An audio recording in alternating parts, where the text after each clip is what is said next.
तो hello guys, कैसे हैं आप सब। मैं उम्मीद करता हूँ आप लोग अच्छे होंगे। तो आज हम लोग पढ़ने वाले हैं शब्द के बारे में। चलिए देखते हैं शब्द है क्या। जैसे कि यहाँ पर लिखा हुआ है शब्द, तो वर्णों या ध्वनियों के सार्थक मेल को शब्द कहते हैं। क्या? वर्णों या ध्वनियों के सार्थक मेल को शब्द कहते हैं। सार्थक का मतलब होता है सही मेल। क्या? जब भी मेल होगा वो सही मेल, तो हम उसको क्या बोलेंगे?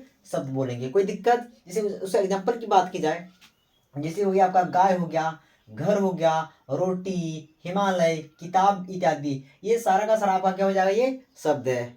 कोई दिक्कत? आगे देखते हैं क्या है। आगे लिखा हुआ है शब्द। शब्द और पद, यानी ये दोनों में अंतर क्या है? क्या इसका मतलब हुआ क्या अंतर? शब्द और पद में क्या अंतर है? तो क्या शब्द और पद में क्या अंतर है? चलिए देख लेते हैं। यहाँ पर लिखा हुआ क्या? ध्वनियों के मेल से शब्द बनता है। क्या? ध्वनियों के मेल से आपका क्या बनेगा? वो शब्द बनेगा। एक एग्जाम्पल दिया हुआ है, जैसे कि यहाँ पर क्या, प जुड़ आ जुड़ न जुड़ दीर्घ, तब जाके एक शब्द बना आपका क्या? वो पानी। कोई दिक्कत? नहीं दिक्कत। फिर उसके बाद क्या आपका? वो पद है। चलिए देखते हैं पद क्या है। जैसे कि यहाँ लिखा हुआ है क्या, जब शब्द वाक्य में अर्थवाचक बनकर आए। क्या? जब वही शब्द, क्या, जब वही शब्द वाक्य में शब्द बनकर या अर्थवाचक बनकर आए तो वह पद कहलाता है। क्या कहलाता है? वो पद कहलाएगा। जब कोई भी शब्द सेंटेंस में अर्थवाचक बनकर आएगा तो वो आपका क्या कहलाएगा? वो पद कहलाएगा। कोई दिक्कत? नहीं दिक्कत। उसका एग्जाम्पल की बात की जाए तो जैसे कि यहाँ पर लिखा क्या, पुस्तक लाओ। क्या? पुस्तक लाओ एक क्या है?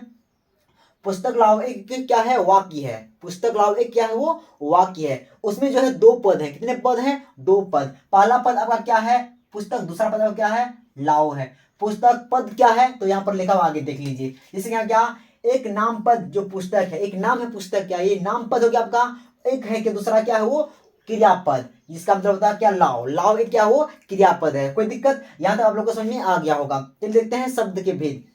जैसे यहाँ पर क्या, शब्द के उत्पत्ति की दृष्टि से शब्द के चार भेद हैं। क्या? उत्पत्ति की दृष्टि से जो है शब्द के कितने हैं? वो चार भेद हैं। पहला भेद है आपका क्या? तत्सम हो गया। दूसरा भेद तद्भव, तीसरा देशज, चौथा विदेशज। सबसे पहले हम लोग जानेंगे किसके बारे में? तत्सम के बारे में। जैसे कि यहाँ पर लिखा हुआ क्या, हिंदी में संस्कृत के मूल शब्दों को तत्सम कहते हैं। क्या?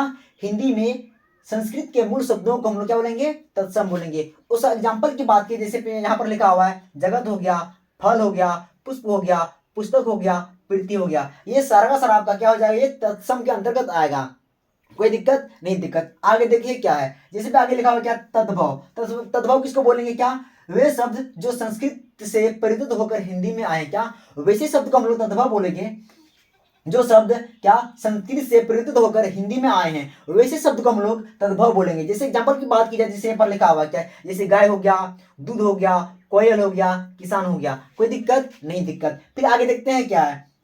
आगे आपका क्या है? वो देशज है। देशज किसको बोलेंगे? तो क्या, देश की बोलचाल में पाए जाने वाले शब्द को हम लोग देशज बोलेंगे। क्या बोलेंगे? क्या, देश की बोलचाल में पाए जाने वाले शब्द को हम लोग क्या बोलेंगे? उसको देशज बोलेंगे। उसका एग्जाम्पल की बात की जाए तो जैसे लिखा हुआ क्या, क्या हो गया? डिबिया हो गया, लोटा हो गया, पगड़ी हो गया। कोई दिक्कत? ये सारा का सारा किसके अंतर्गत आएगा? वो देशज के अंतर्गत आएगा। कोई दिक्कत? नहीं दिक्कत। फिर आगे देखते हैं क्या, आगे आपका क्या हो? विदेशज है। तो विदेशज किसको बोलेंगे? क्या, जिन शब्दों का जन्म विदेश में हुआ हो। क्या? जिन शब्दों का जन्म कहां पर? विदेश में हुआ हो, वैसे शब्द को हम लोग क्या बोलेंगे? विदेशज बोलेंगे। उस एग्जांपल की बात की जाए, जैसे यहाँ पर क्या है, डॉक्टर हो गया, स्टेशन हो गया, अलमारी हो गया, अदालत हो गया, टिकट हो गया, रेल हो गया, ये सारा का सारा आपका किसके अंतर्गत आएगा? वो आपका क्या, विदेशज के अंतर्गत आएगा। कोई दिक्कत? नहीं दिक्कत। आई होप आप लोग यहाँ तक समझ में आ गया होगा। चलिए हम लोग आगे देखते हैं।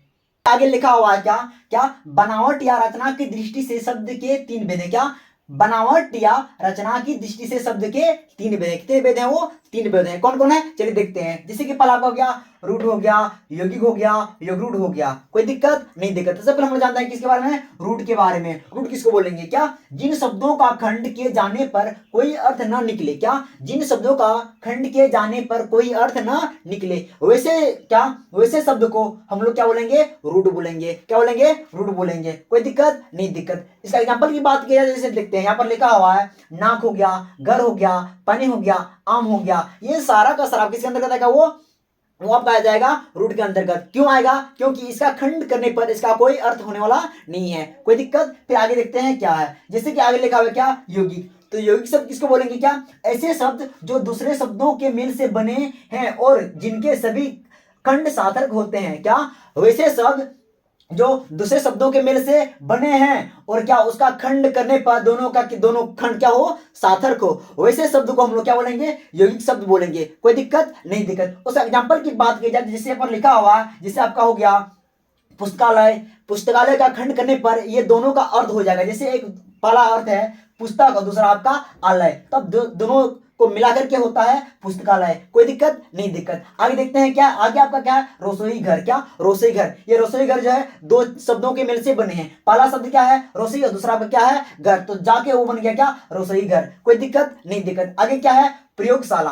प्रयोगशाला में प्रयोग और शाला दोनों को मिला के बना है प्रयोगशाला। कोई दिक्कत नहीं? दिक्कत। आगे देखते हैं फिर क्या है? आगे आपका क्या है? योगरूढ़ है। तो योगरूढ़ किसको बोलेंगे? तो ऐसे शब्द, क्या ऐसे शब्द या ऐसे यौगिक शब्द जो आधार अर्थ को छोड़कर के विशेष अर्थ ग्रहण करें। क्या? ऐसे यौगिक शब्द जो साधारण अर्थ को छोड़कर के विशेष अर्थ ग्रहण करे, ऐसे शब्द को हम लोग योगरूढ़ शब्द कहते हैं। क्या? योगरूढ़ शब्द कहते हैं। कोई दिक्कत नहीं? दिक्कत। उस एग्जाम्पल की बात की जाए तो जैसे यहाँ पर लिखा हुआ है क्या? क्या? पंकज हो गया। क्या? पंकज हो गया जिसका मतलब होता है क्या? कमल। लंबोदर हो गया जिसका मतलब होता है गणेश। नीलकंठ जिसका मतलब होता है शिवहर। कोई दिक्कत? सॉरी, शिव क्या होता है? शिव। कोई दिक्कत? यहां तो आप लोगों को समझ में आ गया होगा। कोई दिक्कत नहीं? दिक्कत।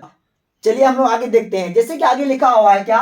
रूपांतर की दृष्टि से शब्द के दो प्रकार हैं। क्या? रूपांतर की दृष्टि से शब्द के देखा जाए तो दो प्रकार होते हैं। कितने प्रकार? वो दो प्रकार। वो प्रकार कौन है? चलिए देखते हैं। जैसे कि पहला है विकारी और दूसरा आपका है अविकारी। पहला क्या आपका?